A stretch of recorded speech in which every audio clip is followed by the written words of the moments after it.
everyone, I am here still in Coney Island Creek, Anchorage, and I wanted to show you some more stuff about this place in particular. So historically this creek was not a creek per se, it was a we're the division between where Coney Island divided from Brooklyn. So I'm going to turn this around and you can see here up this way is where there would have been that division when Coney Island was an actual island.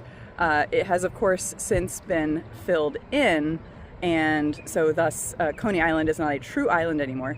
But this area is really interesting because it is known as sort of a ship graveyard. A lot of times a ship graveyard, the idea would be that it's a dangerous area, people have gotten in trouble, run aground, but this is actually a really different story. Right here, you can see some curious wreckage. That is indeed a yellow submarine.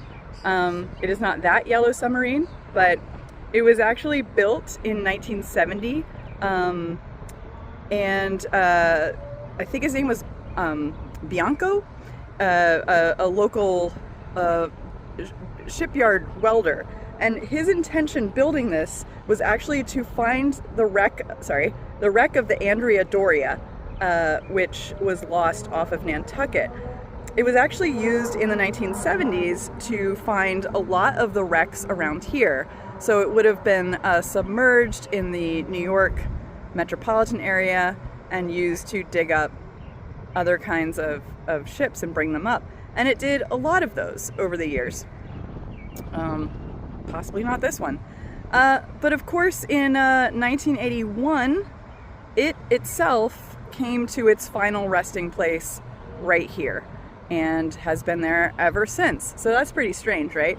As you can see, there's a lot of other evidence of scuttled ships, and they've just remained here, partly because it is more cost effective to leave them.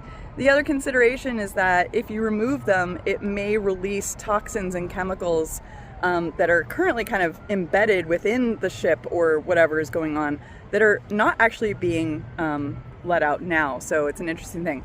Okay, so why are there so many ships here that are run aground or scuttled? And scuttled is the right word, because scuttled, of course, is an intentional sinking of a boat or a ship. That is because when this was originally an island, obviously ships were extremely important for the getting around and commerce and local viability of the place. But as other forms of transportation became more viable and cheaper, the ships were no longer as useful. There's like net fishing out here and fishing. So a lot of these people were left with boats that they no longer needed and could not afford to keep up and could not afford to, keep at a marina. Here's the bridge behind me here. So until the 1970s, it was not illegal to scuttle a boat and just intentionally leave it somewhere. So what happened was a lot of people just ran their boats aground, knocked a hole in the side, and left them here. So at the time, it was legal, and there just hasn't been any reason to remove them since. So that is why this is a ship graveyard. They said there's at least 9 remains or wrecks, and that's why, of course, when you come in here, this one's quite obvious, don't hit that, but a lot of the other ones are partially submerged. I am assuming that that's the story over here, that they've attached something floating so that you don't run into whatever that guy is. I'm definitely not brave enough to get into this water to find out.